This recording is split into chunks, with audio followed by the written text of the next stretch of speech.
안녕하세요. 반갑습니다. 이렇게 불러주셔서 감사합니다. 네, 막 갇혀있는 느낌이라서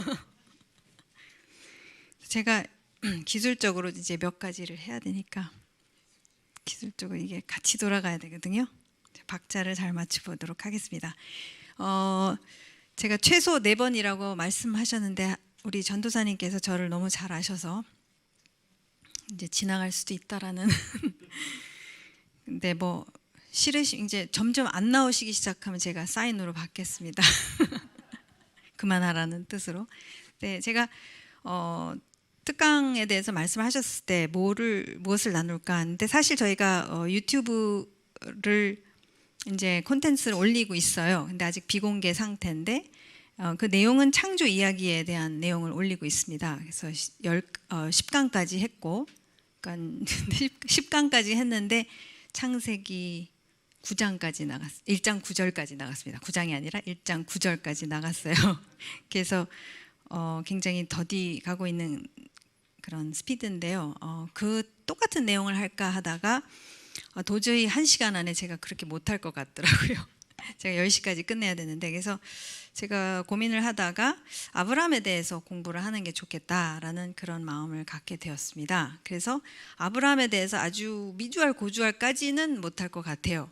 그래도 저희의 신앙생활에 있어서 저희가 왜 아브라함을 따라서 살아야 하는지, 아브라함이 왜 우리의 본이 되는지, 왜 믿음의 조상이라고 성경에서 그렇게 말하고 있는지, 그래서 우리가 마땅히 아브라함을 따라서 우리도 동일하게 이 세상에 살면서 신앙생활을 그렇게 해야 되는 거구나라는 것을 제가 개인적으로 그런 영감이 있었고 그런 은혜가 있었습니다. 그래서 함께 나누기를 원합니다. 그래서 저도 굉장히 공부를 많이 하고 있어요, 덕분에. 그래서 우리의 믿음의 아버지 아브라함 공부를 저희가 하도록 하겠습니다. 그래서 창조주 하나님의 큰 그림 구속 계획과 선택하신 방법이 있으세요, 그죠? 아무렇게 안 하십니다. 하나님께서 분명히 이제 선택하신 그 방법에 대해서 저희가 보겠는데요. 특별히 언약과 언약 관계를 통해서 하나님께서 당신의 구속 계획을 이미 시작하신 지 오래되셨고 저희 아직도 진행 중이죠. 저희도 이제 그 안에 있습니다. 놀랍게도. 그래서 저희가 시작하기 이전에 근데 몇 가지 고민해야 될 것들이 있어요. 그래서 저희가 그 부분을 먼저 다루고 그 다음에 이제 본문으로 들어가도록 하겠습니다. 그래서 강해 스타일 비슷하게 할 그런 계획이고요. 근데 전체를 다 제가 다루지는 못할 거예요. 그래서 그렇게 알고 계시면 되겠고요.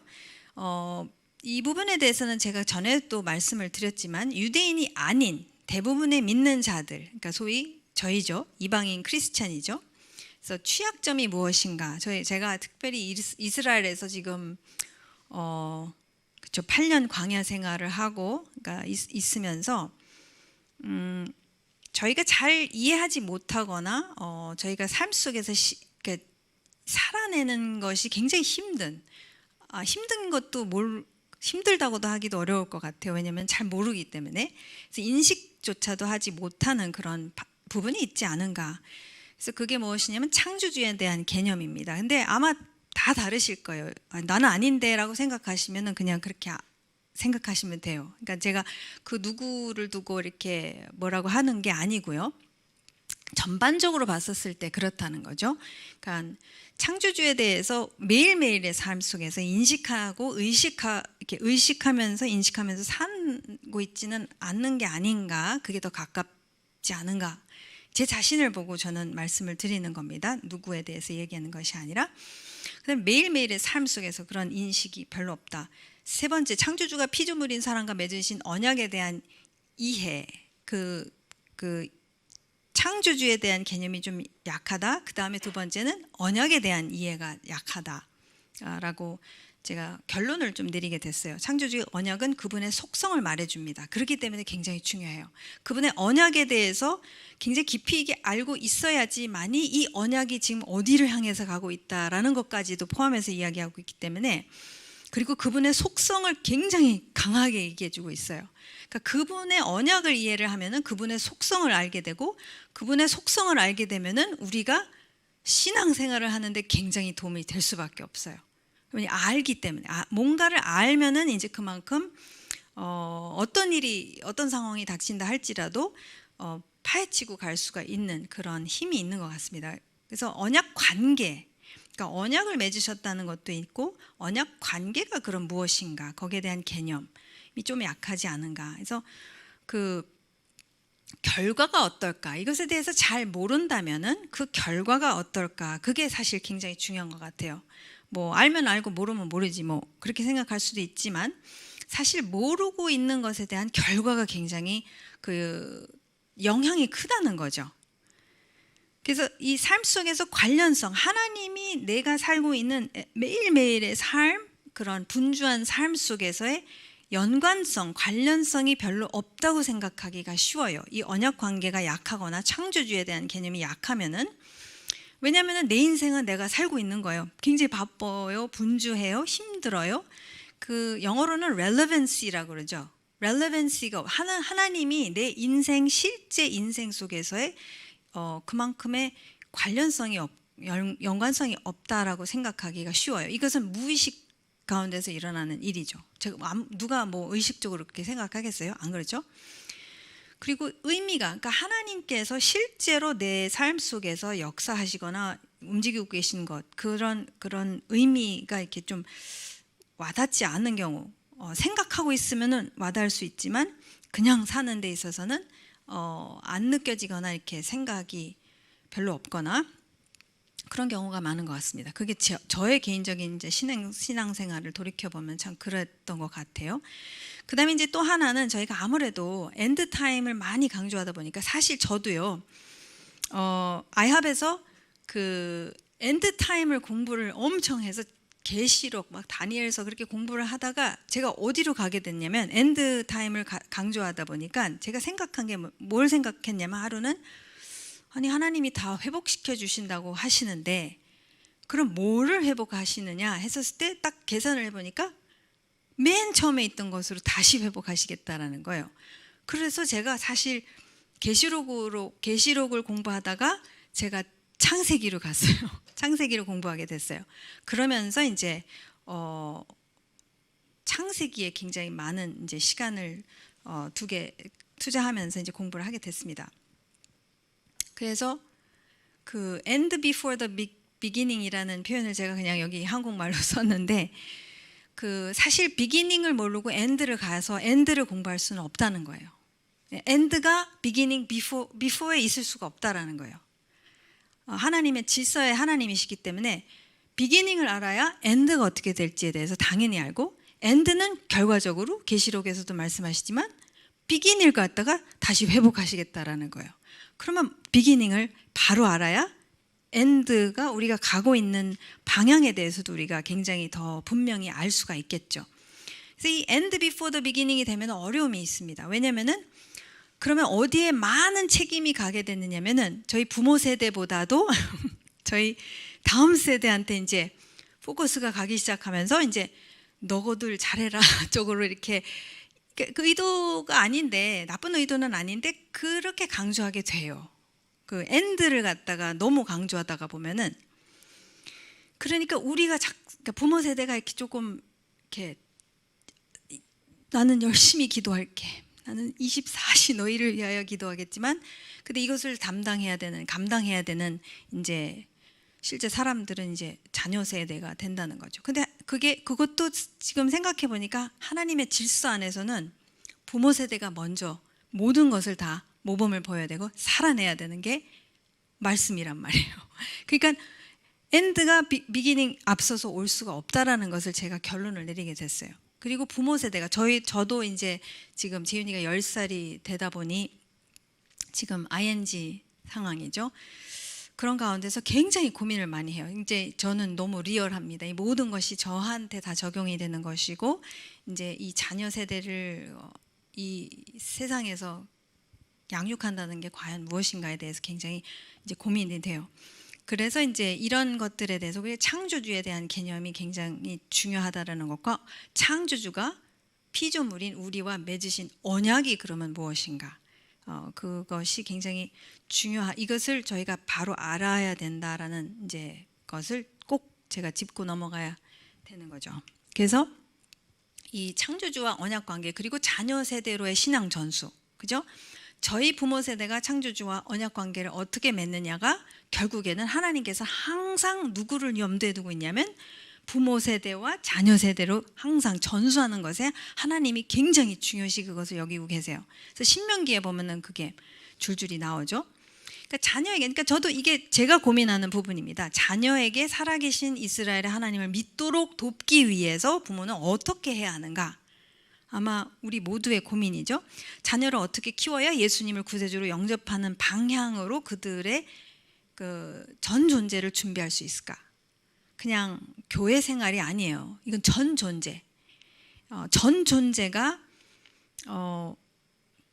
그 정체성을 갖다가 딱 받아들일 수 있도록 도와주는 방법이 무엇인가? 부모로서 살아계신 이스라엘의 하나님이 내 자녀의 인생에서 전부 있기를 우리가 다 바라지 않습니까? 우리도 그렇게 고백하고 그렇게 찬양을 하는데, 그러니까 나도 그렇지만 내 자녀도 그렇게 되기를 너무 원하잖아요. 너무 저는 원해요. 왜냐하면 그렇게 안 살면은 어떻게 되는지 제가 알기 때문에 너무 바라고 있는데, 근데 지금 전 세계 교회의 현실을 보면 굉장히 어렵습니다. 그럼 다음 세대를 잃어가는 것이 눈으로 보이고 있고 교회는 문을 닫고 있고 그런 상황, 미래가 좀 암울해 보이죠.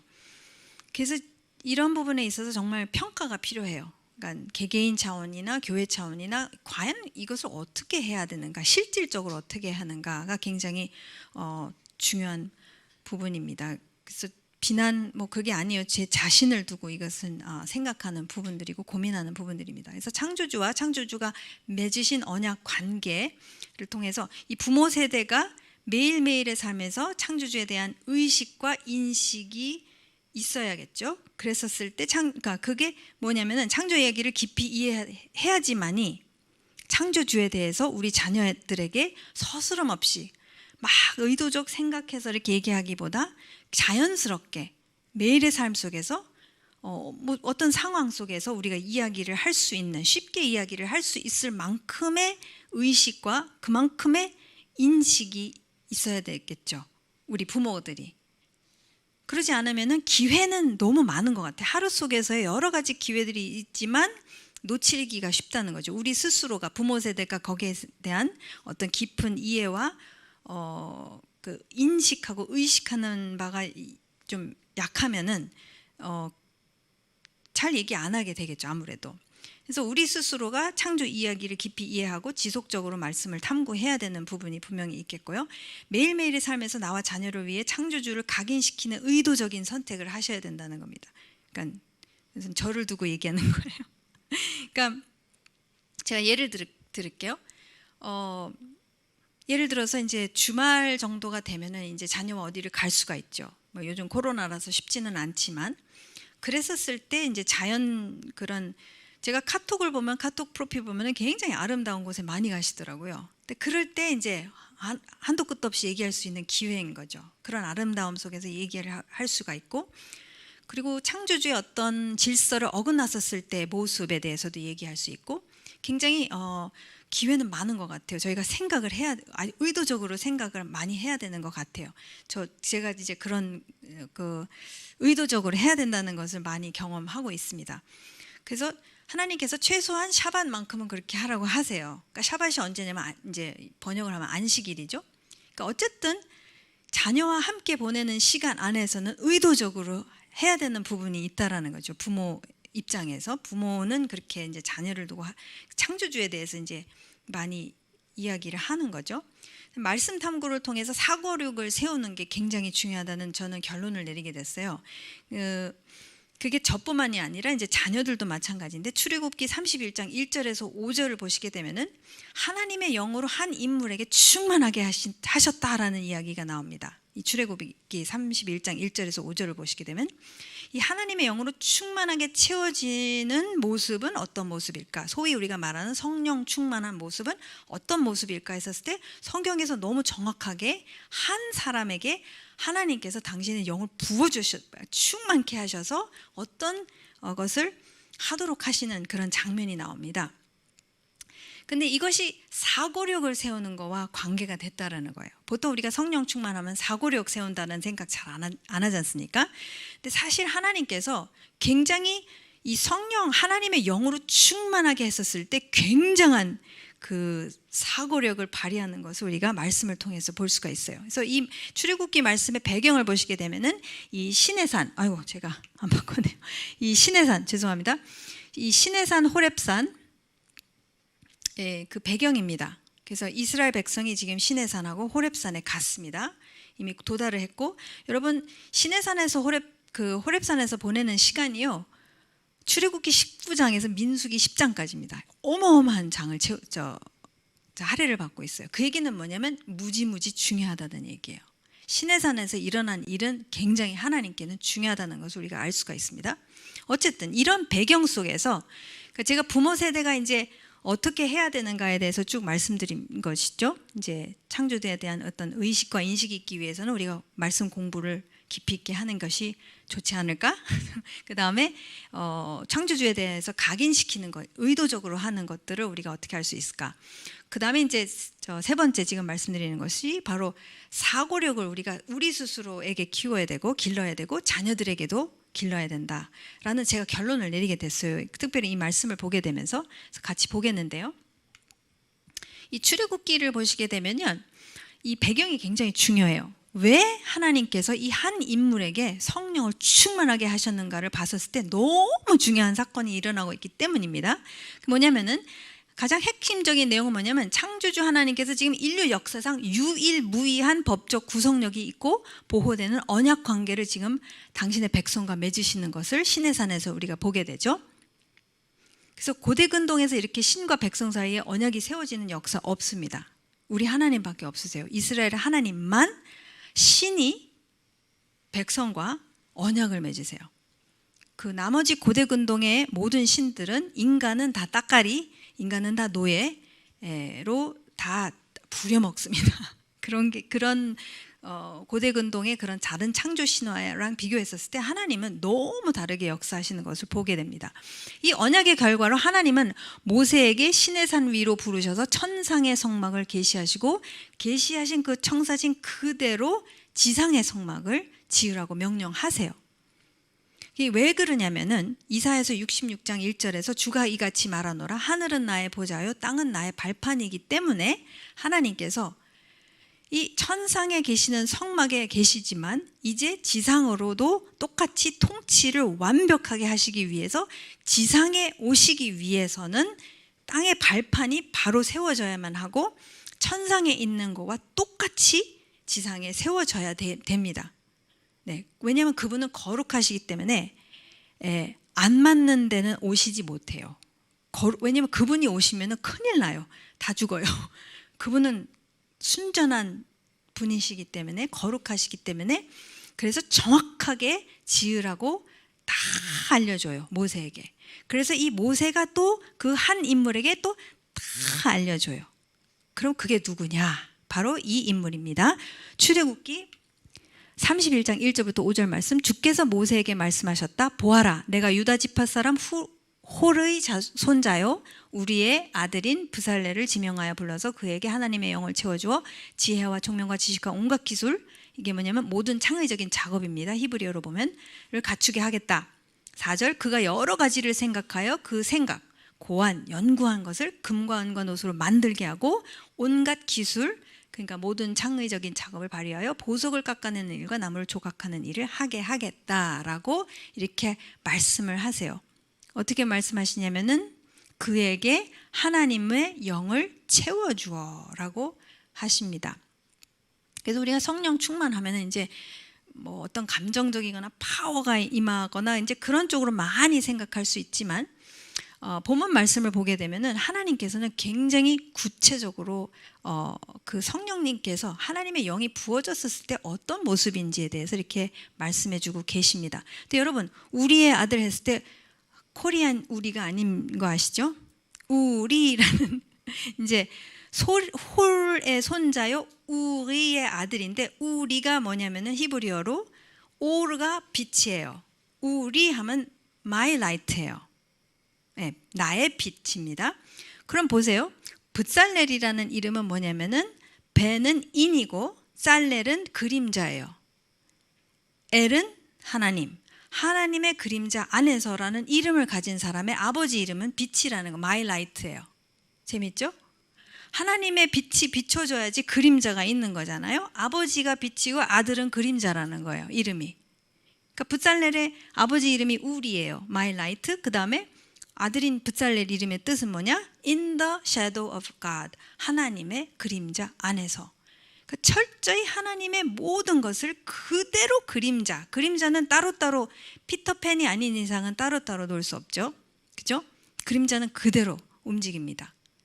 그래서 이런 참 재밌는 이름, 그런 너무나도 정확한 이름을 주시면서 이제 이 붓살렐에게 이러한 하나님의 영으로 채워주셔서 이렇게 어마어마한 지혜, 총명, 지식, 여러 가지를 생각하고 고안하고 연구할 수 있는 그러한 엄청난 논리적 사고력을 부어주십니다. 천상의 성막에 따라 지상의 성막을 그대로 건축하는 가장 신성한 작업을 수행하기 위해 벳살렐은 무엇이 반드시 있어야만 했는가? 하나님의 영으로 충만해야만 했어요. 그렇게 채워져야만 했는데 그것이 무엇이냐면 하나님의 지혜와 통찰력과 지식과 생각의 생각, 계산의 계산. 이것이 히브리어로는 그렇게 나왔습니다, 여러분. 생각의 생각, 계산의 계산이라고 그래요. 그게 논리적 사고죠. 모든 창의적인 작업을 할 수 있는 어마어마한 지혜, 통찰력, 지식, 생각의 생각, 계산의 계산을 부어주셨어요. 제가 무엇을 얘기하고 싶으냐면 이 생각하고 계산하는 논리적 사고력과 분별력을 우리도 가져야 되고 우리 자녀에게도 길러줘야 된다는, 세워줘야 된다는 것을 꼭 말씀드리고 싶어요. 다음 세대가 바로 세워지기 위해서 저는 이것이 굉장히 중요하다는 결론을 제가 이제 우리 아들을 생각하면서 제가 내린 결론입니다. 그래서 자녀들에게 진리를 뿌리로 한 사고력을 부모가 함께 세워갔을 때 결과는 어떠할까? 벳살렐과 같이 하나님의 영으로 충만하여 진리를 근본으로 둔 생각에 생각을 하고 계산에 계산을 할 수 있는 진정한 논리적 사고력이 있다면 인생을 어떻게 살까?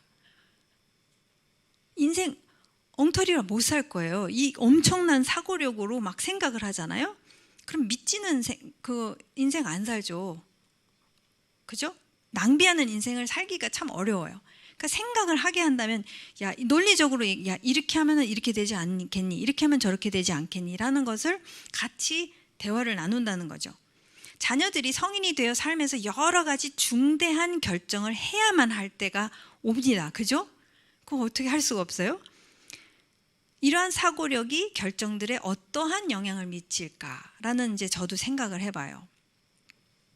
그 예를 들자면은 뭐 여러 가지가 있겠죠. 뭐 직장에서부터 결혼에서부터 어떻게 살 것인가, 나는 뭐 하고 살 것인가라는 여러 가지를 생각할 때에 그냥 사회가 얘기해 주는 것을 우리가 막 거기에 막 몰두하면 막 그게 아니라 창조주는 누구이며 나는 누구이며 이런 논리적 사고를 통해서 야, 이렇게 인생을 살도록 하나님께서 이렇게 하셨고 저렇게 하셨는데 내가 이렇게 하면 미칠 것이고 이렇게 하면 손해볼 것이고 이렇게 하면 낭비할 것이고 내가 그러고 싶지는 않고 이렇게 사는 것이 마땅한 게 아닌가라는 이제 생각을 나도 할 수 있고 자녀도 할 수 있으면서 그것을 갖고 대화를 할 수가 있다는 거죠. 그러면 얘가 엉뚱한 짓은 안 할 것 같아요.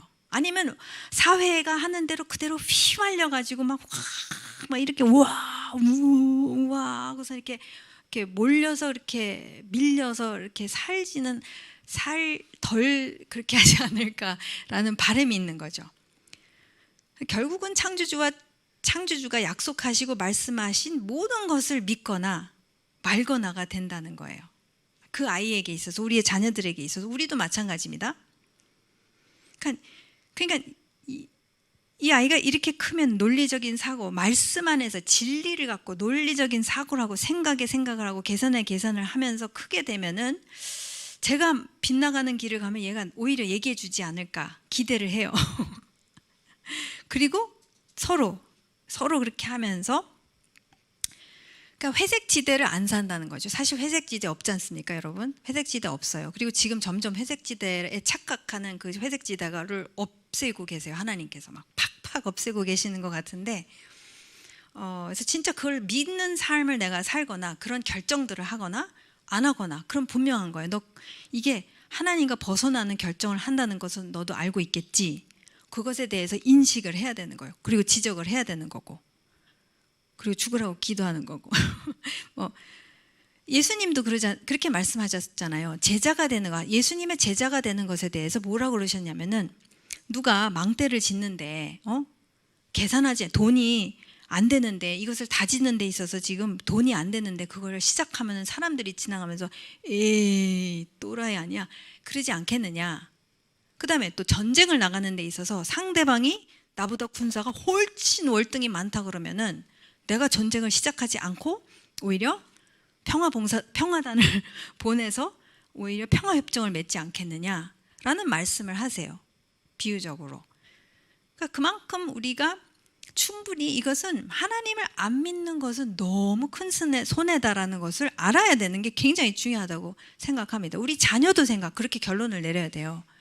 아, 엄마가 믿는 하나님, 시시 이리저리 이렇게 해서 아유 그래도 믿어라, 주여, 이렇게, 그러니까 막 굉장히 막 애매모호한 것을 우리가 실갱이를 하는 게 아니라 닦아놓고 진리를 갖고 그냥 밀어붙여야 되죠. 왜냐하면 진리기 때문에. 이건 내가 만들어낸 얘기 아니잖아요. 그죠? 우리가 만들어낸 거 아닌데 그것을 갖고 어떤 결론이 내려질 것인가, 기타 등등, 그것을 갖고 얘기를 해야 되는 게 아닌가, 그런 생각을 저도 하면서 그렇게, 지금 10살이라서 저희 아들이 이제 10대로 들어가면 어떻게 될지 제가 다 말씀드리겠습니다. 근데 어쨌든 그런 생각을 하면서 제가 이 공부를 같이 했으면 좋겠습니다. 우리의 믿음의 아버지 아브라함 공부가 그냥 옛날 옛적에 일어난 얘기를 하는 것이 아니라, 이 하나님의 방대한 구속 계획이 오늘날까지도 적용이 되고 있고, 하나님의 언약은 오늘날까지도 우리한테도 적용이 되고 있다는 사실을 우리가 알면은, 지금 언약에 대한 엄청난 쇼크와 또한 감동과 은혜도 있지만, 와 이거 심각하다, 이런 것도 굉장히 경각심도 있고, 이제 그게 이제 저도 그렇고 여러분도 그렇고 그게 생겨나기를 간절히 바랍니다. 특강의 목표와 목적, 같이 가야 되는데, 그래서 특강의 이 목표와 목적은, 제가 창조 이야기는 유튜브로 했으니까 유튜브를 올려놓고 그때 보시면 되겠고요. 그리고 소제목으로 제가 창조주 하나님의 큰 그림, 구속 계획과 선택하신 방법이 언약과 언약 관계라고 했는데, 이 창조주 하나님의 큰 그림 구속 계획이 아브라함에서 예수와까지 일어나면서 이제 우리에게까지도 오고 앞으로 오실 예수님까지도 이어지는 거죠. 그러니까 어마어마하게 큰 이 이야기, 스토리 안에 우리도 지금 들어가 있는 거죠. 그 다음에 창조주 하나님의 구속 계획을 위해 선택하신 방법이 무엇이냐면, 한 개인, 더 나아가 한 가족과의 언약을 통한 창조주의 스토리를 지금 이끌어 가신다는 거예요. 그래서 지금까지 오셨고 앞으로 가실 겁니다. 아직 안 끝났기 때문에. 그래서 여러분, 히브리어로는 역사라는 단어가 없다고 말씀을 드린 적이 있는지 모르겠는데 없습니다.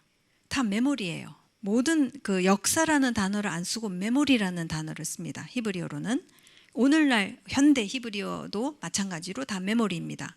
그 얘기는 뭐냐면, 옛날 옛적 그 단군 신화 같은 이야기, 그게 아니라 내 메모리라는 거예요. 우리의 메모리는 거예요. 우리 민족의 메모리고 우리 믿는 자들의 메모리고, 메모리이기 때문에 내 이야기인 거예요. 그죠? 메모리라고 얘기하는 거랑 역사 또는 스토리 이렇게 얘기하면은 옛날 옛적에 저기 중동 어디에서 일어난 얘기가 아니라, 지금 그때서부터 시작해서 지금 나한테까지 이르게 된 어마어마한 메모리. 그래서 나도 그 메모리를 갖게 되었다라는 거죠. 우리한테도 그 메모리를 주신 거죠. 그래서 방배 하나에서 2018년도에 우리 드보라하고 아리엘 버코비치 선생님 모시고 가족의 오리지널 디자인을 공부한 게 우연이 아니라는 생각을 지금 다시 저는 보고 있거든요. 그래서 굉장히 우연이 아니었고, 이것을 들으시고 그것을 다시 들으시면 전 굉장히 좋을 것 같아요. 그래서 어쨌든 창조주와 창조주의 속성을 완벽하게 나타내고 있는 언약이 성경 전체를 연결하는 어떤 근본, 그 옛날식으로 아니라 일본말로 하면 왁구죠. 왁구 또는 틀. 그러니까 이 언약이 성경 전체를 처음서부터 이렇게 끝까지 쫙 이어서 볼 수 있는 어떤 틀, 기초 역할을 한다고 생각하시면 됩니다. 그러니까 언약을 잘 알아야겠죠. 그래서 이 아브라함을 보는 것이 굉장히 중요한 것 같습니다. 중요합니다. 그래서 창세기의 배경은 그럼 무엇인가? 그 창조 이야기를 들은 청중은 누구인가? 이것을 저희가 알아야 되는데, 고대 근동이 바로 이 배경이죠. 이 사건들이 일어났던 장소가 바로 고대 근동입니다. 그래서 지리적 배경은 이 비옥한 초승달 지역에 대해서 다 아시죠? 그래서 우리가 지도를 같이 볼 텐데요. 고대 근동 사회의 세계관도 우리가 어느 정도는 알아야 됩니다. 그래서 이 고대 근동 사회, 그러니까 메소포타미아 포함되죠. 이집트 포함되죠. 가나안도 있죠. 헷 족속도 있죠. 이 사람들은 다 다신론 문화권입니다. 신정일치 문화권이에요. 그러니까 그 신이 있고 신이랑 왕이랑 거의, 사실 우리나라도 그랬더라고요. 그러니까 그 경복궁에 가니까 완전히 그런 사고를 다 갖고 있었어요. 그러니까 이 신정일치, 그 다음에 부족 문화를 갖고 있었다라는 거, 이런 것을 우리가 알고 있으면은 하나님께서 왜 이렇게, 그러니까 말씀을 하실 때 접근을 왜 그렇게 하시는가에 대해서 훨씬 더 이해하기가 쉬워집니다. 그래서 모든 고대 근동 문명 사회들은 각자 나름의 이 창조 이야기가 있었습니다. 그래서 그 목적은 무엇이었냐면은 정당성이죠. 우리 문명과 우리 문화권이 왜 세워졌는가에 대한 그것을 말하기 위한 것인데, 그것을 다 초월해버리는 하나님의 창조 이야기를 하나님께서 빵 하고 주십니다. 그것이 바로 창세기 1장 1절에서부터 쫙 풀어져가는 하나님의 창조 이야기. 근데 고대 근동의 창조 신화들 있죠. 그 목표가 그 문화권이 어떻게 생겼는지를 설명해 주는 이야기였기 때문에 어디서 끝나냐면은, 그 다음에 신들이 막 전쟁을 주로 해요. 전쟁 박 터지게 한 다음에 막 한 신이 막 찢어지면서 그 찢어진 신을 갖고서 막 거기에다가 이제 창조를 하기 시작해가지고 바벨론이 탄생하고, 그래서 이집트가 탄생하고 막 이래요. 그냥 그런 대충 막 아주 그냥 보편적으로 말씀드리면 그런 식이고, 그 다음에 거기서 끝나요. 바벨론도 그렇게 끝나고, 이집트도 그렇게 끝나고, 가나안도 그렇게 끝납니다. 그러나 하나님의 창조 이야기는 끝이 없어요. 창조 이야기에서 끝나는 게 아니라 이 스토리가 계속돼요. 그리고 하나님의 창조 이야기는 모든 인류를 대상으로 하시는, 모든 문화권 위에 있는 인간을 두고 인류를 두고 하시는 창조 이야기이기 때문에 가장 탁월한 이야기고, 그래서 그냥 뭐 가나안이 어디 뭐 아담과 하와가 어떻게 해서 어디 에덴 동산이 태어났다 끝, 그게 아니라 그랬는데 이래가지고 그래가지고 그래서 타락을 해가지고 어떻게 됐는데, 근데 그 가족 안에서 살인이 일어나가지고 살인이 일어났는데 이 두 집안에 어떤 그 라인이 있는데 이쪽 라인에서 다시 하나님께서 주셔가지고 거기 갔는데 인간이 그냥 거지같이 살아가지고 이래가지고 홍수가 왔는데 홍수 안 끝나요. 그랬는데 이래가지고 그래가지고 이래가지고 그랬는데 또 왕이 그래가지고 스토리가 안 끝나요.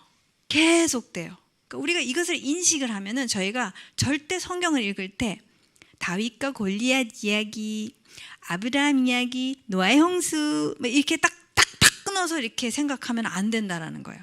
하나님은 지금 줄줄이장장 이렇게 해석해서 계속 가고 있어요. 지금도 막 계속 가고 계세요. 그리고 끝이 있을 거라는 거예요. 그러면 그 다이나믹한 움직임 속에 우리도 있다라는 거예요. 근데 이걸 갖다가 다윗과 골리앗이 싸웠대, 다윗이 이겼대, 아야 이러고 끝나면 그냥 스토리, 그냥 막 무슨 동화. 그러니까 애들이 그거 다 안다고 생각하고 어른이 돼가지고선 다 이렇게 하찮게 여기잖아요. 그렇게 생각을 하니까. 동화가 아니라는, 이건 동화가 아니에요. 이거 어마어마한 얘기를 하나님께서 이제 이끌어가고 계시고, 지금 고대 근동이 이제 배경이라는 거죠. 그래서 지금 저기 제가 여기 보시면 비옥한 초승달. 자, 비옥한 초승달이 저기 메소포타미아 페르시아만에서부터 시작해가지고 오른쪽에서, 그래서 엘람이 있고 바벨론이 있고 그 다음에 이제 메소포타미아 아수르가 있고 그 다음에 이쪽으로 꺾이죠. 초승달처럼 꺾이면서 어디까지 내려오냐면은 이집트까지 옵니다. 그래서 이 비옥한 초승달 지역이 성경 이야기가 일어나는 지역이에요. 이 전체적인 배경입니다. 그래서 여기에 대해서 잘 알고 있는 것이 굉장히 중요해요. 말씀을 이해하는 데 있어서. 근데 이게 하나님이요, 이 지리를 갖고선 굉장히 말씀을 많이 하세요. 그래서 알아야 되는 거예요. 이게 모르고 있으면은 하나님 뭘 말씀하시는지 놓칠 수 있는 것들이 많이 있어요. 그래서 어쨌든 인류가 창조주를 멀리 떠나면 대적하게 되어 있다라는 것을 하나님께서 창세기 4장서부터 11장까지 말씀을 하시는 것을 우리가 보죠. 여러분 다 아시죠? 그래서 제가 아주 굵직굵직한 거, 아주 극치로 가는 것만 골라서 제가 이제 뽑아놨어요. 창세기 4장 5절, 가인과 그의 재물은 받지 아니하신지라. 원인은 우리가 추측할 수 있지만 말씀을 안 하십니다. 가인이 몹시 분하여 안색이 변하니 얼굴이 떨어졌다고 히브리어로는 나와 있어요. 6. 여호와께서 가인에게 이르시되 내가 분하여 하면 어찌 됨이며 안색이 변함 낯이 떨구어짐은 어찌 됨이냐. 내가 선을 행하면 어찌 낯을 들지 못하겠느냐. 선을 행하지 아니하면 죄가 문에 엎드려 있느니라. 죄가 너를 원하나 너는 죄를 다스릴지니라. 굉장히 중요한 근본적인 아주 중요한 것을 하나님께서 가인에게 말씀해 주십니다. 근데 가인이 그것을 무시하죠. 그래서 동생을 살해하는 사건이 일어나게 되죠. 그 다음에 패스트 포워드해서 창세기 6장 5절, 여호와께서 사람의 죄악이 세상에 가득함과 그의 마음으로 생각하는 모든 계획이 항상 악할 뿐임을 보시고, 이거는 극치의 강조법이에요. 극치의 이 얘기는 뭐냐면 24시 1초도 빠지지 아니하고 악한 것을 생각하고 구상하고 어떻게 이것을 내가 성취할까를 계속 생각하고 있다는 거예요. 무시무시하죠. 더 나아가 창세기 11장 4절 또 말하되 자 성읍과 탑을 건설하여 그 탑 꼭대기를 하늘에 닿게 하여 우리 이름을 내고 온 지면에 흩어짐을 면하자 하였더니 여호와께서 사람들이 건설하는 그 성읍과 탑을 보려고 내려오셨더라. 여호와께서 이르시되 이 무리가 한 족속이요 언어도 하나이므로 이같이 시작하였으니 이후로는 그 하고자 하는 일을 막을 수 없으리로다. 그만큼 똘똘 뭉쳤다. 악을 위해서 똘똘 뭉쳤다라는 거예요. 하나님이 이렇게까지 평가 내릴 정도면 여러분 심각한 겁니다. 이러한 인류, 하나님을 대적하고 하나님을 멀리 떠난 인류의 결말이 이렇다라는 것을 하나님께서 11장에서 딱 마치시면서 이제 전환이 일어나는 것을 볼 수가 있어요. 그죠? 그게 바로 아브라함 이야기죠.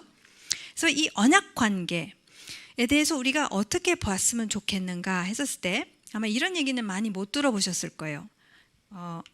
언약 관계, 이 구원이라는 것은 보는 것, 다시 말하자면 시력의 회복이라고 우리가 아브라함을 통해서 좀 살펴봤으면 좋겠습니다. 그러니까 구원하면 이제 여러 가지 죄로부터의 구원, 우리가 지옥을 가지 않고 천국을 간다는 거 여러 가지가 있죠. 그러나 시력을 회복시켜 주신다는 거예요. 무엇에 대한 시력인가를 우리가 아브라함을 통해서 배워가도록 하겠습니다. 이게 굉장히 중요해요. 보이지 보는 시력이 없었던 것, 볼 수 없고 볼 줄도 모르는 그 가운데에 하나님께서 서서히 볼 수 있게끔 시력을 회복시켜주는 여정이라는 거죠. 그래서 이 창조 이야기 보시면요, 이게 굉장히 하나님께는 중요합니다. 이게 창조 이야기에서부터 나와요. 창세기 1장 2절 흑암이 깊음 위에 있고 하나님의 영은 수면 위에 운행하시니라. 하나님이 이르시되 빛이 있으라 하니 빛이 있었고. 하나님은 보이시게 하시는 분이시라는 거예요. 하나님이 없이는 우리는 보이지가 않아요. 볼 수도 없고 알 수도 없고. 그래서 예수님이 그러시잖아요. 장님이 장님을 이끄는 얘기하시죠. 그러죠.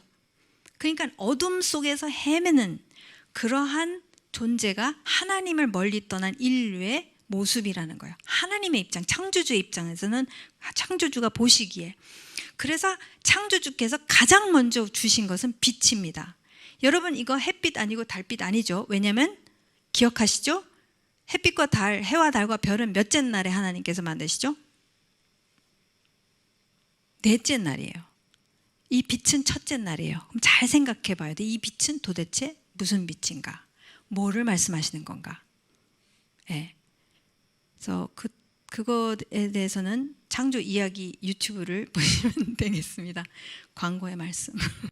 그래서 빛이 있으라. 어쨌든 하나님은 보도록 하시는 분이라는 거예요. 지금 우매하고 무지하고 볼 줄 모르고 볼 수도 없는 시력을 잃어버린 인류에게 빛으로 계시하시는 분이라는 거죠.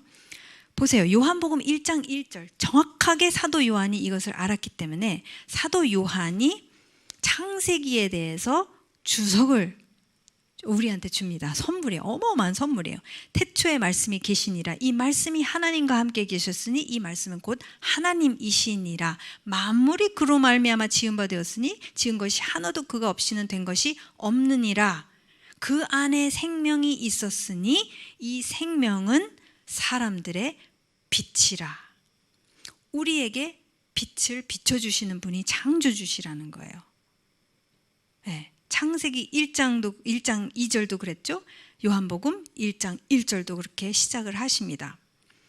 9절 참 빛 곧 세상에 와서 각 사람에게 비추는 빛이 있었나니 그분이 바로 예수님이시죠. 말씀이 육신이 되어 우리 가운데 거하시며 우리가 그 영광을 어떻게 해요? 보게 됐어요. 하나님은 우리가 보면은 그것을 따라서 살고 그것을 알고 살 수 있다라는 거예요. 안 보이면은 못 살아요. 왜? 모르니까. 그럼 보면은 이제 선택해야 돼요. 봤죠? 봤는데 그것을 내가 안 살 거냐, 살 거냐. 그것은 이제 나의 선택과 나의 책임이 이제 나한테 온다는 거죠.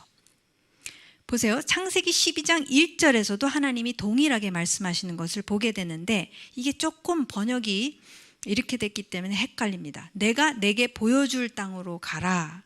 이 원어는 우리가 뭔지 좀 살펴봐야 되겠습니다. 그래서 원어를 조금 이따가 살펴보겠어요. 그러니까 어쨌든 하나님께서는 지금 언약을 통해서 보여주시겠다는 거예요. 하나님의 목표는 창조주로서 보게 하시기를, 계시하시기를 원하신다는 거예요. 시력을 회복시켜 주시기 원하세요. 우리가 장님으로 계속 있는 것을 원하지 않으세요. 왜? 장님으로 있으면 엉뚱하게 사는 거예요. 진짜 엉뚱하게 살아요. 가다가 웅덩이가 있는데 가다가 확 빠져서 어떻게 되고 막 다치고 막 자빠지고. 그러니까 봐야 된다는 거예요. 보여주시기를 원하십니다. 이 시력을 회복해 주시기를 원하세요. 이것을 위해서 끊임없이 역사하고 계십니다. 움직이고 계세요. 그래서 저희가 본문을 이제 탐구하겠습니다. 본문 탐구 배경을 말해주고 있는 11장을 저희가 먼저 볼게요. 12장을 보기 전에 우리가 배경을 알려주고 있는 게 있어요. 그래서 가인 얘기가 있죠. 가인 노아 때 대홍수 심판, 바벨탑 이야기. 그 바벨탑 이야기가 바로 11장에서 반은 차지하죠.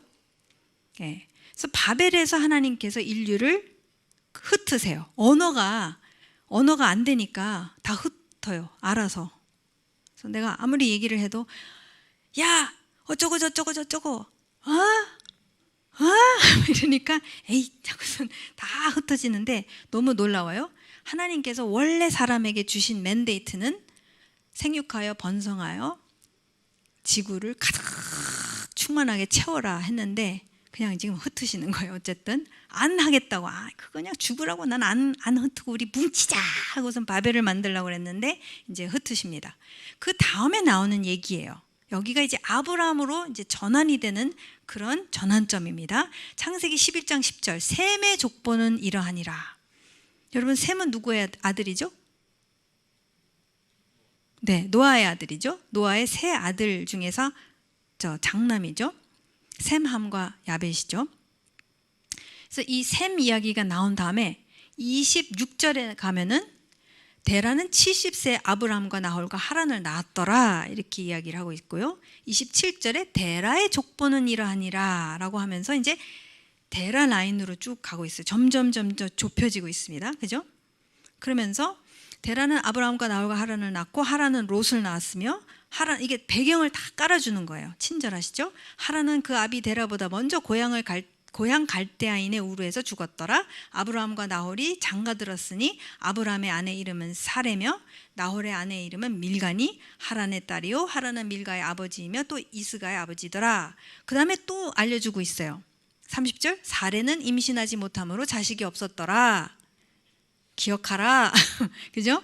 왜냐면 앞으로 지금 굉장히 중요한 얘기가 나올 거란 말이에요. 그래서 지금 배경을 깔아주시는 거예요. 친절하게 하나님이. 31절 데라가 그 아들 아브라함과 하란의 아들인 그의 손자 롯과 그의 며느리 아브라함의 아내 사레를 데리고 갈대아인의 우르를 떠나 가나안 땅으로 가고자 하더니 하란에 이르러 거기 거류하였으며 데라는 나이가 205세가 되어 하란에서 죽었더라. 제가 저 세번역을 안 쓴 이유가 너무 길어져가지고 그냥 개정으로 했습니다. 어쨌든 지금 데라가 아브라함의 아버지예요. 근데 희한하게도 데라가 먼저 움직여요. 갈대아 땅을 떠나죠. 우르를 떠나서 갈대아인의 우르를 떠나서 가나안 땅으로 가려고 하는데 어디에 딱 도달했을 때 거기에 머물러 버리냐면 하란이에요. 하란이 터키에 있습니다. 저희도 가봤어요. 터키에 있습니다. 그래서 거기까지 간 다음에 데라는 끝, 난 여기까지야 하고 안 갑니다. 그 다음에 이제 12장 얘기가 나와요. 그래서 이 아브라함의 아버지 데라와 이 배경 이야기를 한번 살펴보도록 할게요. 창세기 11장 31절에 따르면 데라가 갈대아인의 우르를 떠나 가나안 땅으로 가고자 했죠. 그렇다면 아브라함의 아버지 데라가 먼저 하나님으로부터 부름을 받은 것인가? 이렇게 생각할 수 있죠. 여러분 이런 얘기 안 들어봤어요? 저 들어봤었거든요. 그때 저도 데라가 받은 거 아니야? 라고 생각을 했었어요. 근데 이번에 이제 공부를 하면서 확실히 답을 찾았죠. 근데 그럼 데라가 먼저 이렇게 받아서 아브라함이 그 다음에 이어받은 건가? 네, 말씀에 창조주 하나님이 데라를 불렀다는 기록이 없습니다. 그죠? 말씀 안 하세요. 그 얘기는 뭐냐? 아니라는 거예요. 너무 간단합니다. 아브라함을 부르시고 그와 언약을 맺었다고 분명히 나와 있기 때문에 데라를 부르신 건 아니에요. 그러면 데라가 그럼 왜 갈대아 우르 그 땅을 떠나서 왜 그러면은 그 가나안을 향해서 이렇게 가다가 하란에 이렇게 도중하차했을까 좀 궁금하잖아요. 그래서 데라가 정말로 가나안 땅으로 가고자 했을까? 이것을 한번 제가 쭉 이제 찾아봤는데 갈대아 우르에서의 아브라함의 부르심이 분명히 있다는 거 우리가 알죠? 왜냐하면 12장 1절에서 그게 나오기 때문에. 그러면 또 한 가지 제가 질문하고 싶은 것은 아브라함은 자기가 최종적으로 어디에 가야 되는지 그 목적지를 알았을까요? 몰랐을까요? 대답이. 네. 그래서 말씀을 볼게요. 창세기 11장 31절과 12장 5절 말씀을 보면서 알았을지 몰랐을지를 한번 우리가 결론을 내봤으면 좋겠어요. 그래서 보면은 가나안 땅으로 가려고 떠나서 마침내 가나안 땅에 들어갔더라라고 12장 5절에서 나오고 있어요. 그 얘기는 뭐냐면 알았다는 거예요. 완전히 모르지 않았다. 내가 북경 쪽으로 가야 돼, 동서남북 어디로 가야 해요? 몰랐던 거 아니고 어느 방향으로 가야 되는지는 분명히 알았습니다. 가나안 땅이라는 것만큼은 알았어요. 가나안 땅으로 가려고 떠나서 마침내 가나안 땅에 들어갔더라. 이거는 하란에서 떠날 때 가나안 땅으로 가야 된다는 거 알았고 11장 31절에서도 데라가 가나안 땅으로 가려고 그러다가 도중 하차했죠. 하란에서. 그 얘기는 뭐냐면 가나안 땅이 목적지라는 것은 에브리바디가 알고 있었다라는 거예요. 그 정도 우리가 알 수가 있죠. 그래서 아브라함의 부르심이었기 때문에 가나안 땅이 목적지라는 것은 분명히 알았습니다. 보세요. 그럼 데라는 왜 하란에 머물렀을까? 그래서 우리가 지도를 보면은 여러분 하란이 어디냐면은 아니죠. 하란이 딱 그 비옥한 초승달에서 꺾어지는 데 있죠. 꺾어지는 바로 요 위에요. 헷이시라고 혹시 보이는지 모르겠는데 그 민족의 그 마을입니다. 하란이. 거기에서 딱 멈춥니다. 그리고 안 가요. 예. 그래서 이것을 보면은 어느 정도 왜 그랬을까가 이제 나옵니다. 위대한 메소포타미아 문명에서부터 왔어요. 그죠? 아브라함과 그 패밀리는 풍요로운 헷 문명까지 갔어요. 하란 땅이 헷 문명권입니다. 그 다음에 이제 위대한 이집트 문명이 이쪽 왼쪽에 붙어 있어요. 그죠? 지금 메소포타미아가 오른쪽에 있고 저기 쫙 위로, 그 다음에 밑에는 다 사막이에요. 그래서 아무도 살 수가 없습니다. 그래서 이 비옥한 추승달을 따라서 쭉 가면은 쭉 올라가서 딱 하란이 있고, 그 다음에 하란에서 꺾어져서 내려오면서 이제 가나안 땅을 지나서 이집트 가면은, 이집트는 또 위대한 문명권이에요. 중간에 낀 가나안이에요. 중간에 낀 게 가나안입니다. 그래서 여러분, 이 가나안이라는 데는 이 위대한 메소포타미아와 이집트 사이에 껴가지고 별 볼 일 없는 깡촌이었습니다. 네, 그걸 우리가 어떻게 알 수 있냐면, 창세기 14장에 가면은 북쪽에 있는 왕들이 이 소돔과 고모라와 남쪽에 있는 왕이랑 막 싸우잖아요. 이제 14장 공부할 때 나오겠지만, 그때 왜 싸우냐면, 왜 북쪽에 있는 그 왕들이 열받아 가지고서 이쪽에 와가지고 초토화 시켰냐면은, 조공을 바치고 있었는데 이 남쪽에 있는 왕들이 조공을 13년째 되던 해에 안 바쳐 싸워 해가지고 안 바쳤어요. 그랬더니 열받아 가지고 막 초토화 시키면서 와가지고 초토화 시키고 갔단 말이에요. 그게 창세기 14장 얘기거든요. 그 얘기는 뭐냐면, 저쪽 메소포타미아 쪽이 막강했다는 얘기예요. 조공을 바치잖아요. 약자들이 강한 왕들한테 바치잖아요, 조공을. 가나안은 이집트, 역사적으로 보면 이집트 소속 아니면 딴 데 소속이에요. 어딘가가 지금 소속이 돼가지고, 여러분 그거 모르셨죠? 이스라엘 백성이 가나안 땅에 들어갔었을 때 실제로 이 가나안 땅이 누구의 컨트롤 하에 있었는지 아십니까? 이집트의 컨트롤 하에 있었어요. 이 얘기는 굉장히 중요한 얘기입니다. 그러니까 하나님께서 이집트에 대해서 굉장히 막강하게 지금 역사하고 계시는 것을 우리가 알 수가 있어요. 그러니까 어쨌든 중간에 낀 이 가나안이에요. 그러니까 거기에 생각해 보면은 데라가 매력이 없어요. 가나안에 왜 가? 가나안에 갈 이유가 없어요. 왜냐하면 데라 같은 경우는 콜링이 자기 게 아니고 지금 아브라함의 콜링, 아들의 콜링이기 때문에, 지금 데라는 왜 하란에 머물러 그곳에 뼈를 묻었을까? 아브라함의 콜링이죠. 정착한 도시 거주자 라이프스타일을 살고 있었습니다. 여러분 지금 갈대아 우르는 어디냐면은 그 이라크의 그 바그다드에서 좀 남쪽으로 내려가면 있는 데거든요. 근데 그 라이프스타일에서 떠도는 유목민 라이프스타일로 전환을 해야 되는 거예요. 이거는 여러분 이사 많이 해보신 분, 할 수 없이. 저 진짜 많이 했거든요. 너무 피곤해요. 지금 50대 중반이 되다 보니까 지금 몸이 막 너무 피곤해요.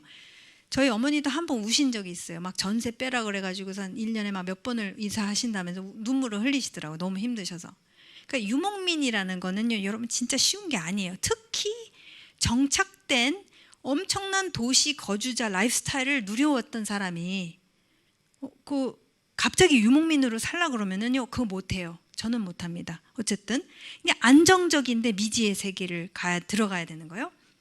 근데 실제로 이라크에서 고고학적 발굴을 했는데 대도시 벽돌집들이 있는 것을 다 봤어요. 아브라함이 그런 데서 살지 않았었을까? 그 유프라테스 강과 티그리스 강 사이에 있다 해서 메소포타미아잖아요. 그 어마어마한 문명권 안에 있었던 사람들이 지금 깡촌으로 가야 되는 거예요. 그 가나안 족속들의 그 골목대장, 두목들이 막 지네들끼리 싸우고 막 그런데 가가지고 그 미지의 세계 같은데 가가지고 살아야 되는. 그랬을 때 딱 그 데라가 하란에 머물렀을 때, 하란도 어디냐면은 다 유브라테스 강에 가까운데요. 저희 가봤었을 때 가깝거든요. 너무 비옥해요. 거기를 내가 왜 떠나? 그 가나안 깡촌 안 가죠. 정확한 정답은 말씀에서 얘기하지 않지만 본문 말씀에 따라서 어느 정도 추론할 수 있는 것은, 데라는 우르를 떠나 하란에 이르게 되면서 정착했고 원래부터 가나안에 갈 생각이 없었던 사람이 없었지 않았는가. 콜링은 아브라함의 것이었다는 거, 데라의 것이 아니었다라는 거. 이게 많은 것을 생각하게 해줍니다. 우리도 과연 어떤가? 창조주 하나님의 부르심과 선택에 의한 언약. 그래서 지금 창세기 시간이 많이 갔는데 12장 1절 말씀을 우리가 보겠습니다. 여호와께서 아브라함에게 이르시되 너는 너의 고향과 친척과 아버지의 집을 떠나 내가 내게 보여줄 땅으로 가라. 내가 너로 큰 민족을 이루고 내게 복을 주어 내 이름을 창대하게 하리니 너는 복이 될지라. 너를 축복하는 자에게는 내가 복을 내리고 너를 저주하는 자에게는 내가 저주하리니 땅의 모든 족속이라고 번역했지만 실제로 히브리어로는 가족입니다. 네. 땅의 모든 가족이 너로 말미암아 복을 얻을 것이라 하신지라. 이렇게 이제 말씀이, 그러니까 딱 아브라함의 스토리가 이제 여기서부터 본격적으로 시작이 되는 것을 보게 됩니다. 그러면서 1절, 아브라함을 부르신 분은 여호와라고 되어 있죠. 이 여호와는 실제로 히브리어로 보면은 유드헤이 바브헤이라는 이 글자를 씁니다. 그래서 여러분 성경에 읽으셨을 때 이 여호와라고 나오면은 하나님의 이름을 지금 얘기하고 있는 거예요. 근데 실제로 우리가 유대인들이 하나님의 이름을 어떻게 발음해야 될지 모르기 때문에 발음 안 하고 있습니다. 그래서 안 불러요. 우리는 여호와라고 부르고 있지만 그리고 그 발음은 틀린 걸로 지금 나왔어요. 그래서 지금 엉뚱한 이름을 자꾸 부르고 있는 것 같은데, 어쨌든 히브리어로는 유데이바베인데 지금 그 하나님이, 지금 창조하신 그 창조주 하나님이 지금 아브라함을 부르셨다는 거고, 그 다음에 히브리어 원어로 보면은 렉레하라고 이렇게 하십니다. 하나님께서 그냥 본토 친척 아비의 집을 떠나서 이렇게 집을 떠나 내가 보여줄 땅으로 가라 하면 밋밋하잖아요. 근데 히브리어로는 렉레하 이렇게 얘기를 하신다는 거예요. 그 얘기는 뭐냐면 get out! 영어로 하자면 떠나! 나가! 얘들아! 굉장히 강조를 하시는 거예요. 렉레하 하시는 것 얘기는 뭐냐면, 그 다음에 이 렉레하는 너를 위해서 그렇게 하라는 거예요. 레하는 for you예요. 그런 의미를 갖고 있는데, 그러니까 지금 강하게 지금 떠나라라고 얘기를 하시고, 어디를 떠나라고 하시냐면은 고향 본토 친척 아버지 집을 떠나라, 나가, get out! 라고 하십니다. 그래서 중요한 질문은 육체적 그리고 환경적으로 떠나는 행위가 왜 그렇게도 중요한가? 굉장히 중요합니다, 여러분. 이 본토 친척 아비 집이 우리를 시달리게 하는 거예요. 우리의 모든 신앙생활이 왜 힘드냐면 이놈의 본토 친척 아비 집의 모든 것 때문에 사실 우리가 굉장히 신앙생활에서 힘들어하고 있는 부분입니다. 이것은 이제 아브라함의 스토리를 계속 진행을 하면서 쭉 보여드리겠습니다. 그래서 그렇게 렉레하라고 하나님께서 딱 하신 이유가 그만큼 네가 차단하지 않으면 안 된다라는 것을 강조하고 계십니다. 근데 여러분, 데라의 집안은 어떤 배경인지를 여호수아서에서 보면 나오고 있어요. 여호수아서 24장 2절 말씀에 여호수아가 모든 백성에게 이르되 이스라엘의 하나님 여호와께서 이같이 말씀하시기를 옛적에 너희의 조상들 곧 아브라함의 아버지 나홀의 아버지 데라가 강 건너편에 거주하여 다른 신들을 섬겼으나 다른 신들을 섬긴 우상 숭배자였습니다. 그런 집안이에요. 내가 너희의 조상 아브라함을 강 건너편에서 이끌어내어 가나안 온 땅에 두루 인도하여 라고 하십니다. 그래서 여러분, 이 강을 건너다 라는 표현이 나옵니다. 여기서 이게 굉장히 중요한 의미를 갖고 있어요. 강 건너편에 있었는데 이쪽으로 건너온 거잖아요. 아브라함의 조상 중에 한 사람이 에벨이라는 그 조상이 있어요. 이 에벨 또는 에벨인데 그 이름의 중요성이 있어요. 이 아바르가 지나가다 또는 건너다라는 그런 의미를 갖고 있는데 모두 같은 어근입니다. 에베르, 아바르, 이브리는 뭐냐면 히브리인이에요. 그래서 이브리트 하면 히브리어, 이브림 하면 히브리인, 유대인 이렇게 되는 거예요. 그래서 이 이브리라는 단어가 무슨 뜻이냐면은 건너온 사람이에요. 하나님께서 저쪽 메소포타미아에서 살다가 어떤 우상 숭배의 삶을 살다가 하나님의 부르심을 받고 넘어 건너온 사람, 이 강을 지나온 사람이라는 것이에요. 이브리. 그래서 히브리인의 아버지가 되는 것이고, 그래서 오늘날까지도 이브리, 히브리인 이런 표현을 쓰고 있습니다. 아브라함이 바로 그런 사람이었다라는 거예요. 굉장히 중요한 거죠. 지금 그 본토 친척 아버지 렉레하 해가지고선 육체적으로 정말 강을 건너간 사람이라는 거죠. 내가 내게 보여줄 땅으로 가라. 자, 이 부분을 이제 다뤄보도록 하겠습니다. 이제 이 부분이 조금 이제 번역상으로 봤었을 때에, 그러니까 이거를 읽으면 어떤 생각이 드냐면은 아브라함이 어디를 가야 될지 몰랐다라고 생각할 수 있겠죠. 맞죠? 네.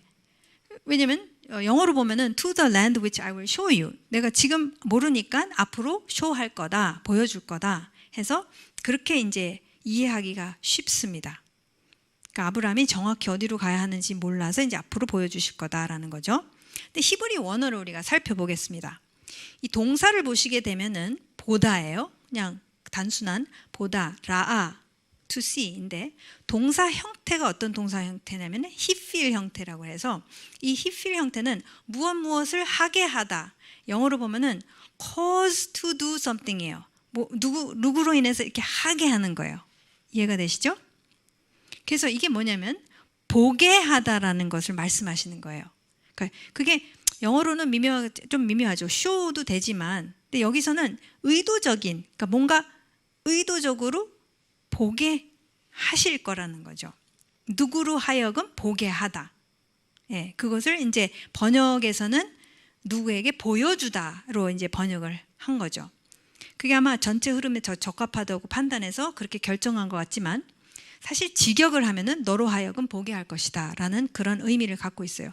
다시 한번 말씀드리죠. 아까 제가 얘기했죠. 하나님의 언약, 관계와 구원은 보게 하신다는 거죠. 우리로 하여금 보기를 원하셔서 볼 수 있도록 도와주시는 하나님이시라는 거예요. 아브라함도 마찬가지였다는 겁니다. 그래서 우리가 굵직굵직하게 아브라함에게 어떤 중대한 사건이 올 때마다 어떤 표현을 쓰시는지 아세요?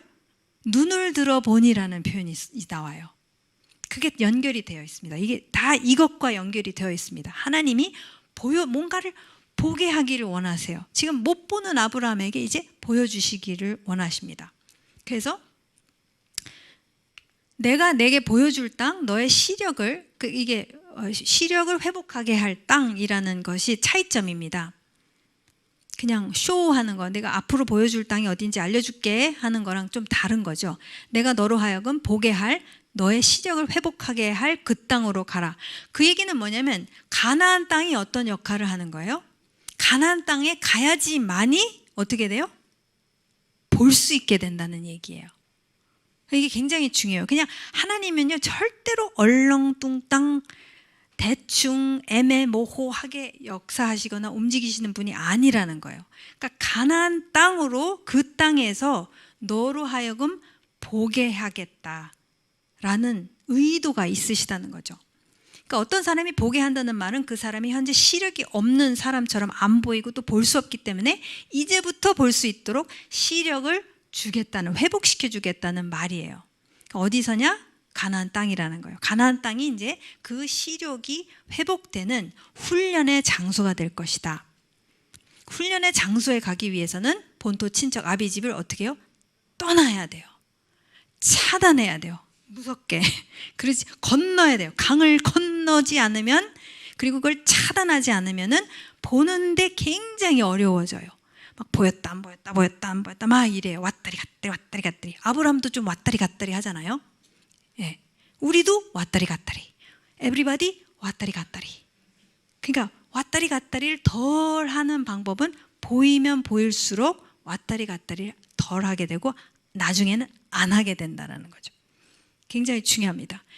여호와께서 아브라함에게 이르시되 내가 내게 보여줄 땅으로 가라. 본토 친척 아비 집을 떠나. 그죠? 그래서 창조주 하나님 언약의 속성. 첫 번째 속성, 제가 한 5가지 속성을 보겠는데요. 하나님의 언약의 속성이 무엇이 있느냐면은 한 개인, 한 사람을 택하신다는 거예요. 그죠? 방금 보셨죠? 너로, 내게, 내 이름, 너는, 너를, 너라는 거죠. 근데 여러분 이게 너무너무 우리한테도 중요해요. 왠지 아세요? 왜냐면 우리도 막 박세훈 전도사님이 구원받을 때 나 덤탱이로 같이 막 구원받은 게 아니잖아요. 그죠? 우리 남편이 구원을 받았을 때 나도 아내로서 덤탱이로 같이 세트 메뉴를 이렇게 같이 구원을 받고 그렇지 않습니다. 개인을 찾아오시잖아요. 그렇기 때문에 이 개인이라는 것이 하나님께는 굉장히 중요합니다. 네.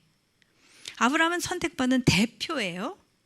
오직 그를 통해서 하나님의 축복이 후손 그 씨에게로 궁극적으로는 모든 열방의 가족에게로 흘러갈 것이라는 거예요. 이 한 개인을 통해서 가족을 통해서 이제 더 나아가 이제 쭉 이제 연결돼서 흘러가게 됩니다. 그리고 마찬가지로 하나님의 궁극적인 언약적 축복은 메시아라는 한 사람을 통해서 이루어질 거라는 거예요. 그래서 여러분 그 사도 바울이 그 표현 많이 쓰잖아요.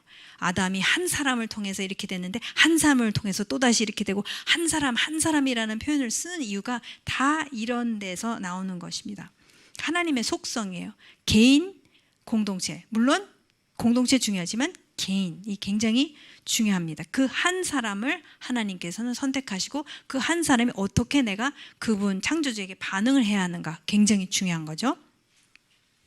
그리고 구체화되어지는 이 한 사람이 되는 것을 우리가 볼 수가 있어요. 이게 무슨 말이냐? 보세요. 창세기의 저자인 우리 창조주 하나님께서 물론 모세를 통해서 하나님께서 편집을 하셨지만 지금까지 어떻게 이야기를 이끌어 오셨고 어떻게 이끌어 가실 것인가를 한번 보게 되면은 시작을 어떻게 하시냐면은 창세기 3장 15절 여러분 잘 아시죠? 여자의 씨 그죠? 여자의 후손은 내 머리를 상하게 뱀한테 하는 얘기죠. 내 머리를 상하게 할 것이요 너는 그의 발꿈치를 상하게 할 것이니라 하시고 어떤 예언을 하십니다. 하나님께서 여자의 씨에 대한 힌트를 팍 주세요. 뿅 주시죠. 근데 그것이 그럼 어떻게 그 씨에 대한 이야기가 어떻게 그럼 이제 움직이고 있느냐? 아벨을 대신해서 셋이 태어나죠. 그 다음에 노아와 그의 3명의 아들 중에서 셈의 이야기 속에서 데라의 아들인 아브람. 그래서 이 여자의 씨, 막연한 인류 안의 여자의 씨에 대한 예언을 하셨는데 이제 그걸 구체적으로 한 사람으로 하나님께서 쭉 좁혀가시는 것을 우리가 볼 수가 있어요. 그러면서 땅 아브람이 된 거예요. 그죠? 그래서 성경에서 점진적으로 계시되는 창조주 하나님의 구속 계획을 보시게 되면은 창세기 3장 15절에서는 인류, 여자의 씨 딱 이렇게 얘기하신 다음에 창세기 12장에 가서는 아브라함이 됩니다. 창세기 49장 10절에서는 유다 지파가 됩니다. 그 다음에 그러니까 아브라함의 패밀리 안에는 그죠? 아브라함, 이삭, 야곱 안에서는 12지파, 12지파 중에서 유다 지파가 이제 그 씨, 약속의 씨 라인이 되는 거죠. 그러면서 사무엘하 7장에 가서는 다윗의 가문, 그리고 다윗의 가문 안에서 누가 나오시죠? 예수님께서 나오시게 되죠. 그러니까 그것을 굉장히 지금 전체 스토리, 언약 스토리 속에서 지금 점점 하나님께서 쭉쭉쭉 한 사람 아브라함 땅 그러지만 이제 유다 그다음에 유다 안에서 다윗 그다음에 거기서 예수님 메시아까지 이제 그렇게 스토리를 이끌어 가시는 것을 우리가 볼 수가 있어요. 그 다음에 한 가지 꼭 짚고 넘어가야 될 것은 성경에서는 복에 대한 개념과 정의가 어떻게 발전하는가. 우리가 이 복을 주어 복이 될지라 복을 내리고 복을 얻을 것이라 라고 복이 나왔어요. 근데 보통은 우리가 복하면은 이제 아무래도 이렇게 기복적인 게 좀 있지 않습니까? 우리 안에는. 나쁜 건 아니에요. 나쁜 건 아닌데 이 복이라는 단어가 성경 어디에서 제일 먼저 등장하는지 아세요? 혹시 기억하세요? 창세기 1장에 나오죠. 창세기 1장부터 답이 나왔네 저기. 창세기 1장 22절에서 생육하고 번성해서 물에 땅에 충만하라 라고 하나님께서 복에 대해서 말씀을 하시죠. 그러니까 복을 주시되 이렇게 말씀을 하십니다. 그러니까 복은 근본적으로 무슨 의미를 갖고 있느냐면 번성과 충만하다는 것에 멀티플리케이션이라는 기본 의미를 갖고 있어요. 근데 성경에서는 그런 시작점이 아주 근본적인 그런 의미를 정의를 갖고 있다가 이것을 하나님께서 계속해서 발전시켜가는 것을 우리가 보게 됩니다. 근데 복도 마찬가지예요. 그래서 이 점진적으로 발전한 복의 의미가 무엇이냐면은 아브라함과 야곱의 예를 들면은 잘 이해할 수 있습니다. 여러분 아브라함이 어떻게 되죠? 이름이 어떻게 바뀌죠? 아브라함이 됩니다. 창세기 17장에 가면 아브라함이라고 이름을 바꾸세요. 그 이름을 바꾼다는 이 아브라함 했었을 때 그때 가서도 다루겠지만 헤이 히브리어로는 헤이가 들어가잖아요. 이렇게 들어가면 하나님의 숨결이에요. 그 얘기는 뭐냐면 아브라함 안에서 무슨 일이 일어났느냐? 소위 거듭났다는 거예요. 아브라함도. 네, 당연히 아브라함 거듭나야죠. 아브라함에게 있어서도 트랜스포메이션이 일어난 거예요. 아브라함에 하나님께서 이름을 바꿔주셨을 때는 트랜스포메이션을 하나님께서 이루어 주신 겁니다. 아브라함에서 아브라함이 되죠. 야곱을 보시게 되면은 여러분, 야곱이 엄청 막 고생을 하죠. 그러다가 어디에서 야복강에서 브니엘 사건이 일어나죠. 브니엘이 무슨 뜻이죠? 하나님의 얼굴을 내가 봤는데 안 죽었다 해서 브니엘이라고 그 씨름한 장소의 이름을 브니엘이라고 지죠. 근데 거기에서 어떤 이름을 받게 되죠? 야곱이 이스라엘이라는 이름을 받게 됩니다. 그래서 사실 야곱에게 있어서 자기의 환도뼈가 완전히 나가는 그런 사건이지만 자기가 완전히 트랜스포메이션 하는, 하나님을 만나서 트랜스포메이션 하는 사건이 사실은 브니엘 사건입니다. 그래서 근데 야곱이 씨름하면서 뭐라고 그러죠? 근데 재밌어요. 이게 사람이었는지 천사였는지, 근데 나중에 야곱이 하나님이래요. 막 씨름을 하는데 안 나요. 안 노니까 노시오 그랬는데 뭐라고 그러죠? 야곱이 그렇게 이랬는데 뭐라고 그러? 복을 주시기 전까지 내가 안 놓겠다고 얘기를 해요. 근데 여러분 생각해봐요. 나 차 주세요, 땅 주세요, 집 주세요. 그게 그 씨름하면서 그게 나오겠어요 지금? 그 말이 안 나와. 그게 아니고 하나님 제가 지금까지 정말 형 에서의 그 거짓말 했잖아요. 아빠한테 거짓말하고선 지금 막 딴 데 가가지고 엄청 막 고생해가지고선 지금 엉뚱한 정체성으로 막 찌질이 고생을 하다가 지금 전 도저히 이게 못 살겠습니다. 저한테 복 트랜스포메이션. 그랬을 때 하나님이 딱 환도뼈를 하면서 이스라엘 이름을 바꿔주십니다. 그죠?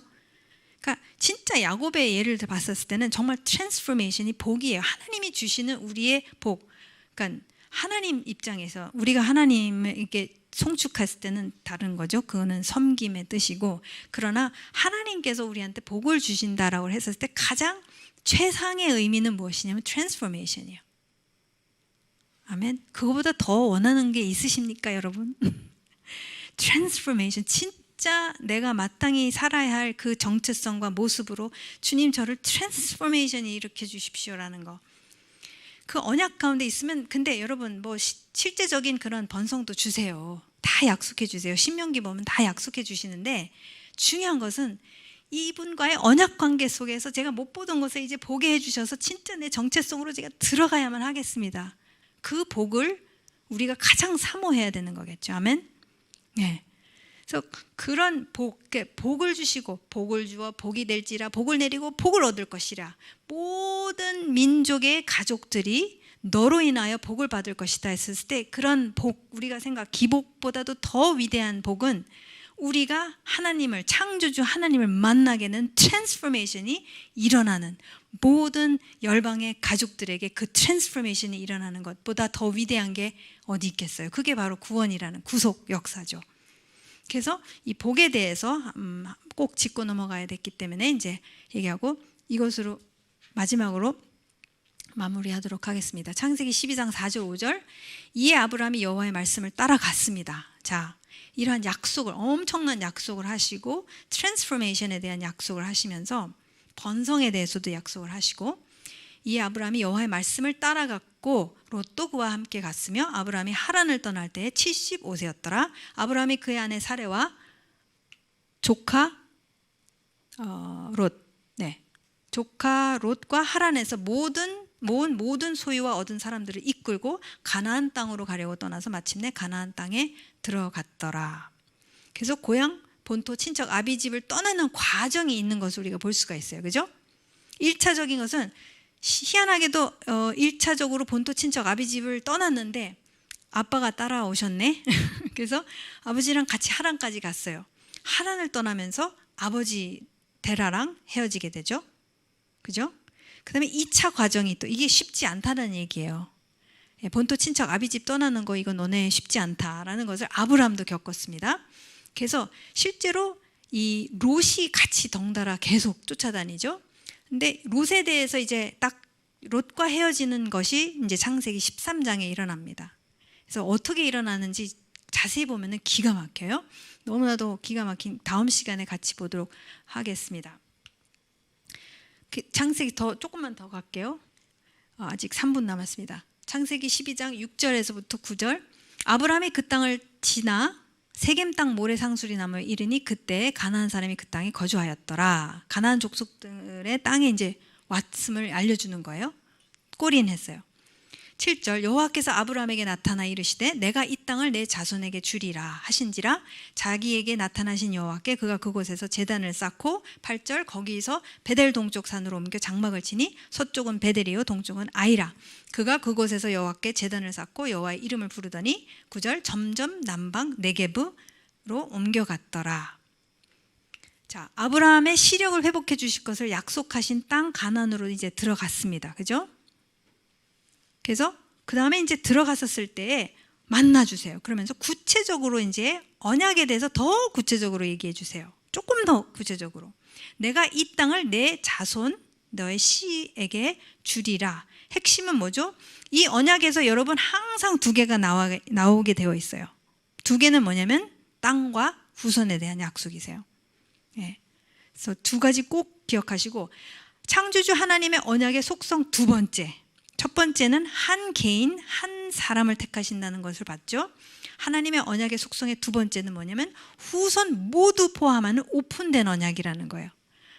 열대째에서 이 복은 끝날 거다라고 안 하신다는 거예요. 천몇 대째 후손에서 내가 복을 끊으리라 라고 안 하신다는 거죠. 오픈이에요. 아브라함의 후손이 있는 한 하나님의 이 약속은 계속될 것이다라는 거예요. 놀라운 것은 이 약속 안에 이제 세 번째 속성은 뭐냐? 창조주 하나님의 언약의 속성 세 번째는 전 인류를 품은 언약이라는 거예요. 그러니까 이 후손 모두 포함한 오픈된 언약이죠. 아브라함의 후손, 유대인들. 근데 더 나아가 전 인류를 품은 언약이라는 것을 우리가 볼 수가 있어요. 하나님의 속성이 어떠신지를 우리가 언약을 맺으시는 것을 통해서 볼 수가 있어요. 하나님은 지금 다 회복하시겠다는 거예요. 다 회복하시겠다는 것이 지금 하나님의 목표입니다. 자신에게 다시 나타나신 신실하신 창조주 하나님에 대한 아브라함의 생각과 심정은 어떠했을까요, 여러분? 지금 막 가나안 땅까지 왔단 말이에요.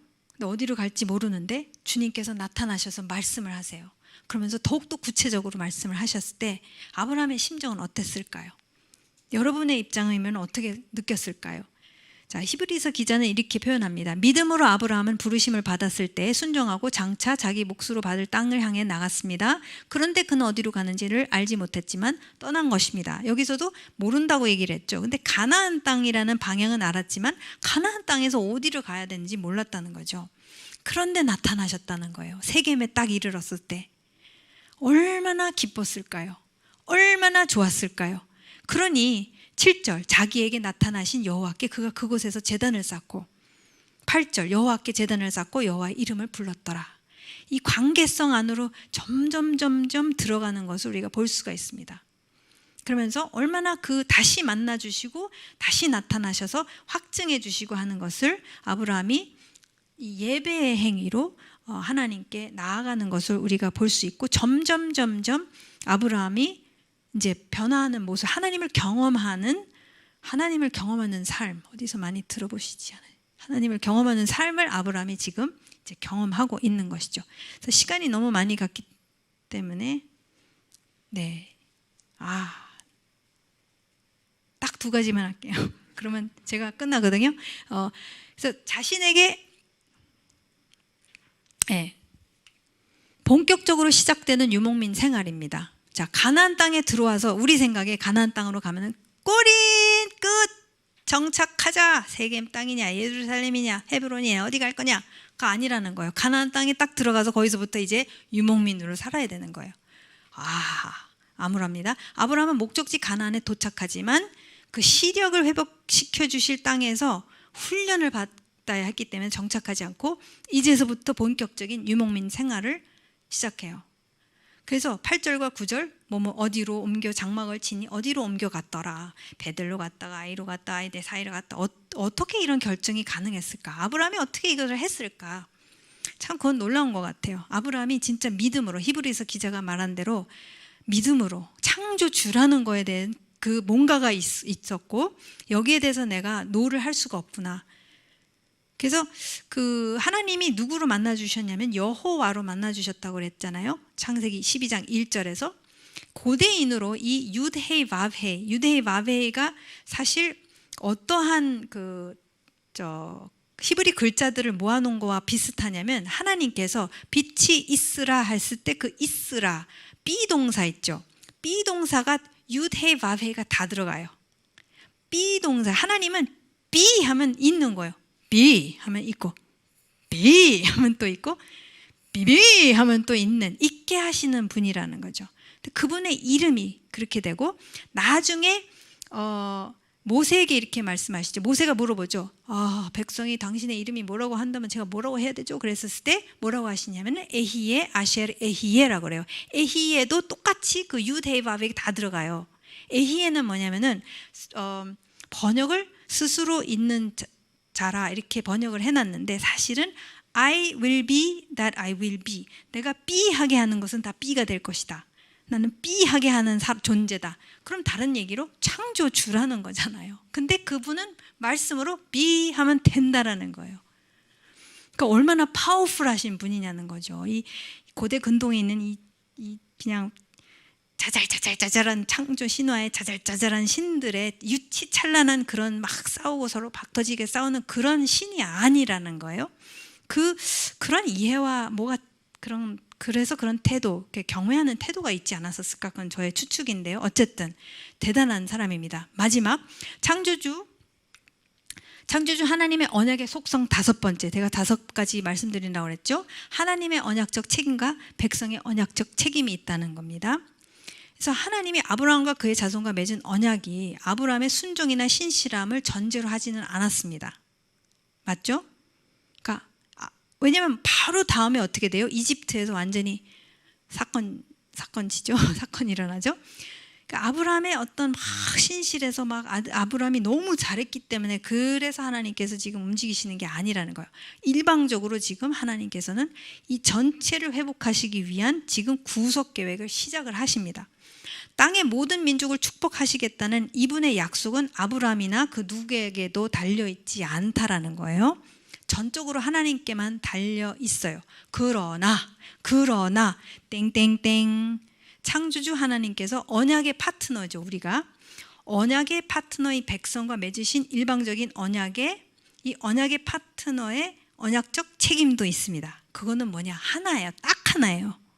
믿음입니다. 놀랍죠? 딴 거 아니에요? 딱 하나예요. 우리와 언약을 맺으시는 이 창조주께서 하시는 모든 말씀과 약속과 지시사항을 나는 믿고 따르는 거, 그거 하나만 하면 돼요. 우리 측에서 할 수 있는 건 그거밖에 없어요. 나머지는 다 하시겠다라는 거예요. 지금도 하고 계세요. 다 하고 계세요. 안 보이지만 하고 계십니다. 그래서 이 믿음으로 사는 것, 그래서 의인은 오직 믿음으로 살리라. 믿음이 전부라는 거예요. 아브라함이 믿음의 조상이 되는 거죠. 바로 이 언약적 책임, 하나님께서 주도권을 잡고 하실 것이지만 파트너인 우리가 파트너로 계속 남아있고 싶으면 낙오자가 되면 안 하겠다고 그러면 할 수 없지만 믿음을 난 안 믿거나 안 믿거나 믿겠다고 하는 이상은 내가 믿음을 걸고 나아가는 이상은 그 언약 관계에 계속 있다라는 거죠. 역사하신다는 거죠. 그래서 지금 우리가 오늘까지 지금 다음에는 창세기 12장 10절에서부터 16절 네, 지금 앞쪽이 조금 길었기 때문에 그랬지만 쭉 계속해서 보도록 할 테고요. 오늘은 이제 어디까지 봤느냐면 창세기 12장 9절까지 보았습니다. 9절까지 보면서 하나님의 언약적 그런 속성이 5가지가 있다는 거 보았고 그 다음에 여러 가지 그 말씀 저희가 강해식으로 쭉 하겠습니다. 강해식으로 해서 여기서 여러분들이 꼭 놓치지 말아야 하는 중요한 것은 무엇이냐면 언약 관계라는 것 속에서 하나님께서는 무엇을 하시기를 원하시냐면 보여주시기를 원하신다. 보게 하시는 것을 원하신다. 거기를 중점적으로 기억하시면서 우리가 계속해서 공부하도록 하겠습니다. 오늘은 이로써 마치겠습니다. 수고 많이 하셨습니다. 감사합니다.